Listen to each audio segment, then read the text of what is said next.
So up to this point, we have talked about what is evolution. We've talked about different scientists that are involved with theories that give way to evolution. Now we're going to talk about classification. So the first thing is, what is classification? Classification is when you arrange organisms into groups so that you have some kind of order. You might know that there are so many organisms that we deal with every day, from cells to animals to trees. There's just so many things that scientists are constantly dealing with, and without a proper group or a proper method of organizing, there's no way that we can really understand what we're dealing with in a structural pattern. And so one of the things that scientists have been using to study evolution is called an evolutionary family tree. And you can see this in this image. This family tree kind of tells you, okay, here down below, there's a black dot. There's something that started everything. They believe that that something is one single cell that caused evolution to kind of have a kickstart. And from that single cell, you have different things like trees, you have animals and humans. Obviously, this is not what we believe as Christians. We believe that God created that. And even if you think back to how can one single cell have the capacity to create something from itself to something, it being so simple, the single cell, to make something so complex like a human or even an animal. The thing about evolutionary family trees is that there's no one specific family tree. There can be different family trees depending on if you're breaking it down into organisms or different species. But we're going to kind of focus on some components of this family tree.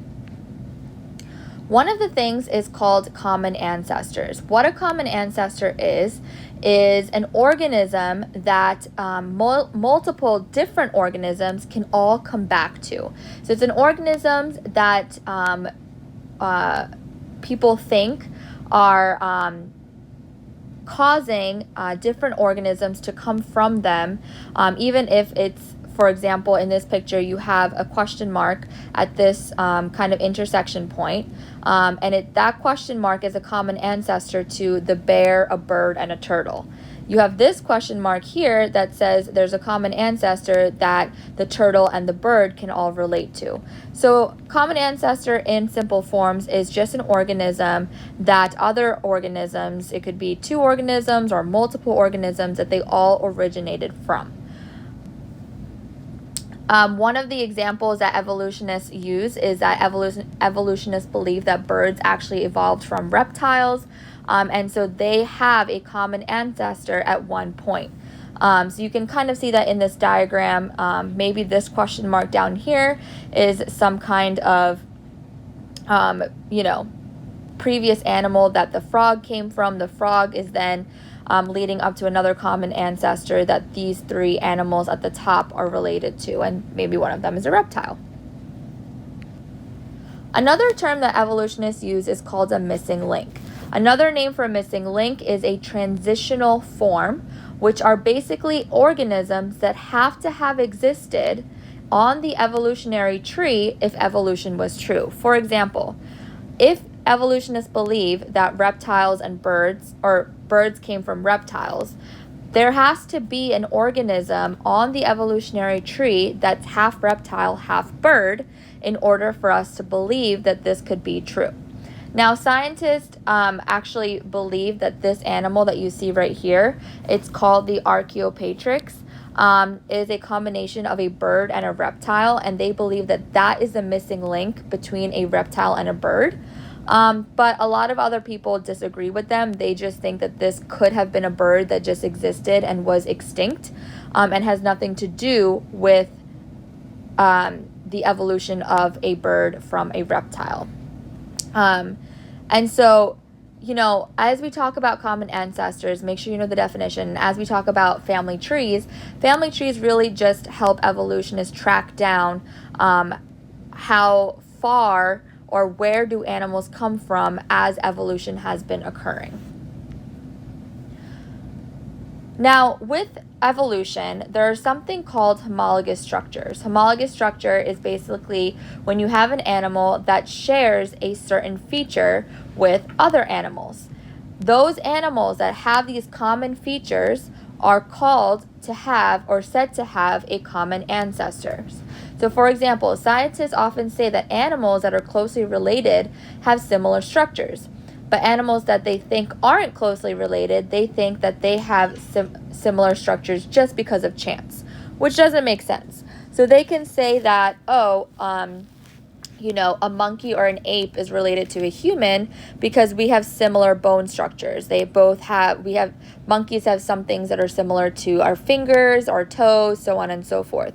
But they also say that we could be related to bats because bats also kind of have the same appendage. If you look at this picture, they all look like they have the same kind of similar bone structure with each other, but but some of it could happen just because of chance, just because of nature. So they don't really have concrete ideas of how we can have homologous structures with one another. But make sure you know the definition for homologous structure, which is animals that share a certain feature. If they have homologous structures with each other, that means they have a common ancestor.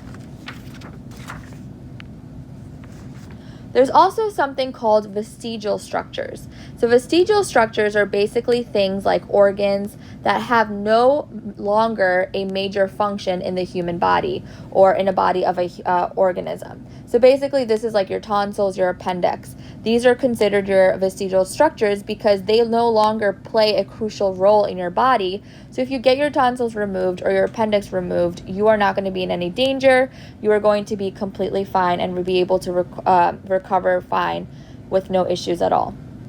And just because there are similarities in limbs between animals doesn't mean they have a common ancestor. And that's kind of the issue and the confusing point when we talk about things like that, because you have a scientist that say, oh, they have the way that their skeleton is formed is very similar, they might have a common ancestor. But then you have other scientists, but you can have the same scientist look at something else and say, oh yeah, these two animals are kind of similar, but I don't think they have a common ancestor. So there's no absolute definition.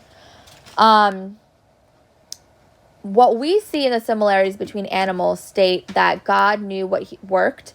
And so if God said, hey, these animals that live in the jungle, I think it works that they have this specific structure that makes up their fingers, so they're able to climb trees better. So they are going to have common homologous structures because that's what works for them. And so I really believe that God knew what he was doing when he created homologous structures, not because they support evolution, but because that's simply what worked for animals. There's something called a fossil record, which is basically any remaining evidence of past living things. Evolutionists believed evolution was recorded in stone through fossils. They believe that fossils really tell the story of evolution, and studying fossils would actually prove their theory.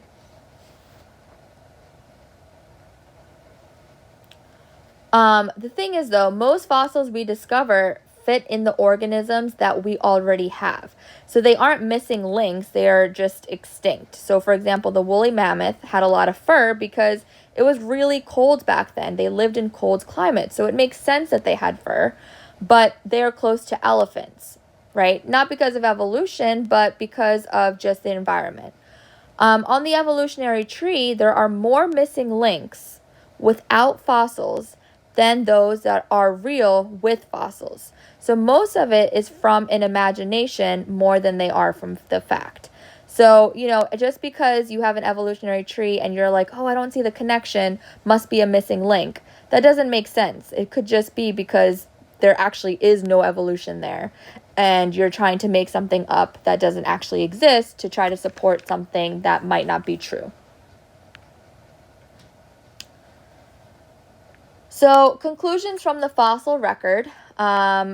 The fossil record does not support the theory of biological evolution for 3 reasons. 1, scientists have not found a complete and uninterrupted series of fossil layers that supports evolution. That says a lot. If you have no support that actually gives weight to evolution in all the research, that means there might not be evolution occurring. 2, there are no credible examples of missing links and common ancestors in the fossil record. So, if there was evolution, there had to be some intermediate animal that shows the process of evolution, like the missing links, but there are none. There are no missing links. There's no transitional forms between animals. So how can that be? And 3, much evidence supports that the idea that layers of fossils were laid down quickly. Therefore, most of the fossilized organisms lived during the same period of time. This supports the theory of the flood during Noah's time, right? If it was a global flood and you had all these animals dying, we talked about in the past sections that the reason we have fossils all over the world that date back to the same time is because there had to be a huge world catastrophe that happened to make that happen. What is the only explanation? A flood. Because we talked about one of the main ways fossils get created is because of a slow movement of water that causes sedimentation to occur to preserve animals that have been dying.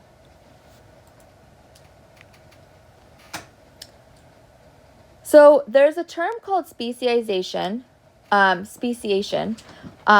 which basically means you're forming new species. So evolutionists believe that speciation is proof that evolution is actually occurring, but there is a limit on what the changes are that can happen in an organism in order for speciation to occur. Evolutionists also say that over their years of experiments, they have figured out that some organisms can make adaptations that allow them to survive. So an example would have been that scientists have studied E. coli because they're able to reproduce and multiply a lot faster. So what they did was they took E. coli, had them in different chemicals that could affect them, and they studied the effects that the chemicals had on the E. coli, and they noticed that they changed based on the adaptations that they encountered. And evolutionists said, oh, this is obviously evolution. But evolutionists said because of the mutations that they had due to the different exposures that E. coli had to these chemicals, that it had to be evolution because those mutations were beneficial.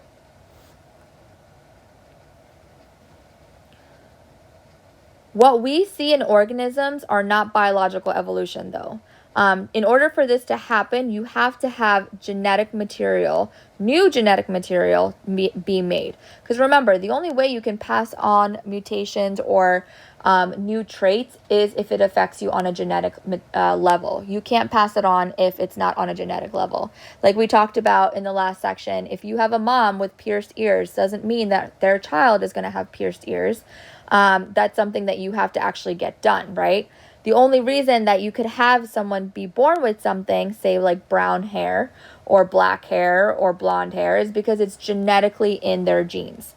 What we see in speciation is just a reshuffling or loss of genes that causes the species to be made. Now, there are something called biblical kinds, which God, created, that does not change. So species is different than biblical kind because God created species with variety in their genetics, which allows for variation in offspring. So basically, God could, for example, when we talked about genetics, we said that if you have a mom that has, for example, if I have brown or black hair, my husband has blonde hair. Our child is now going to carry the genes for both blonde hair and black hair.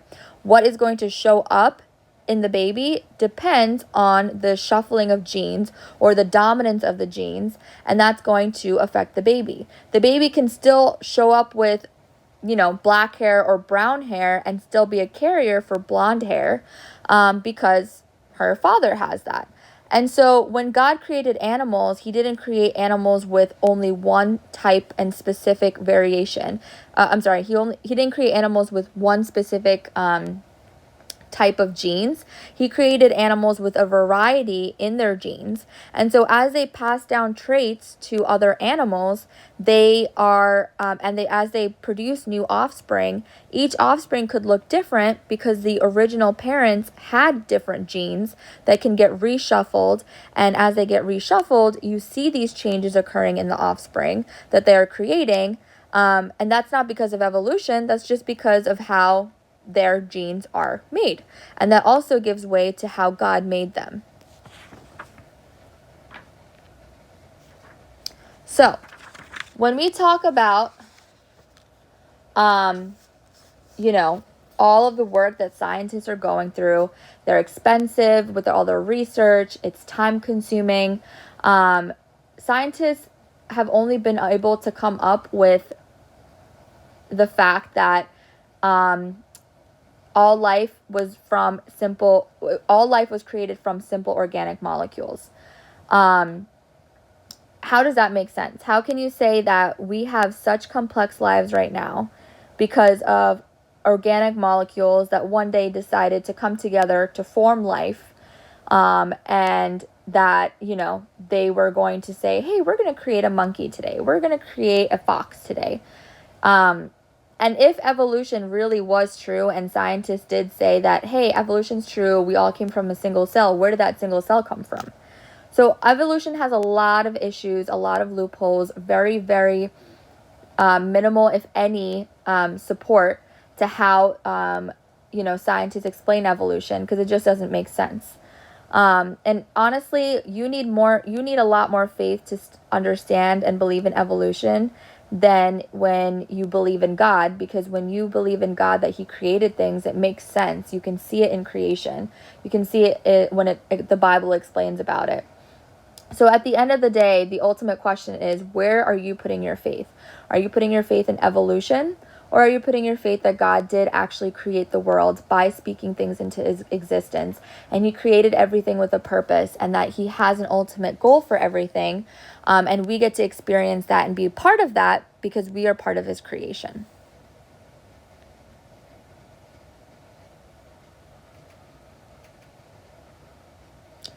Here is a couple things for your 8C quiz review that we have put together.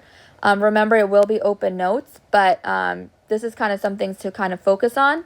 Common ancestor, remember, these are animals that have similar structures, and therefore they must have come from another animal previously that they both have in common. So, for example, a whale and a bat, they have similar homologous structures, such as the whale's flipper is similar to the wings of a bat. So they must have had a common ancestor previously. That's what evolutionists believe. Archaeopteryx is the bird/reptile that evolutionists believe is the missing link between reptiles and then birds, because they believe that birds came from reptiles. Just because you have an organism on an evolutionary tree does not mean that that is proof of evolution. Every branching point on a tree is said to be a common ancestor. So anytime you have kind of like a fork in the road where that connects, you have a common ancestor. In order for fossils to be made, you have to have geological columns, which would have had to happen quickly in order to actually preserve the animal completely and to show the order of events. Remember that transitional forms are also known as missing links. They are the in-between animals that should exist if there was an evolution occurring between one organism to another. We talked about vestigial organs, or which are just parts of your body that no longer have a use, so they're not functionable anymore, and they believe that this could be part of evolution. Examples of this is like your appendix, your tailbone, your tonsils.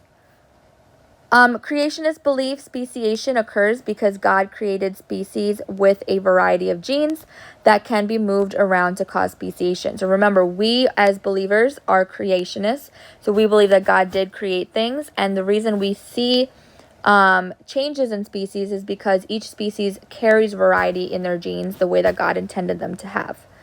Adapting or adaptation is when an organism can survive with minor changes, or organism is able to survive because they're able to adapt to their surroundings by changing things about themselves. And then, what do you think is a question or problem that evolution is unable to answer? So, for example, we said that if evolutionists say we all came from a single cell, where did that single cell come from, right? So that would be an example of an answer to this question. So make sure that you study all of this. Make sure that you are writing down and making index cards for all of this vocab and concepts. Index cards don't have to just be for vocabulary. They can be for concepts for you to understand as well. And we will see you in the next chapter.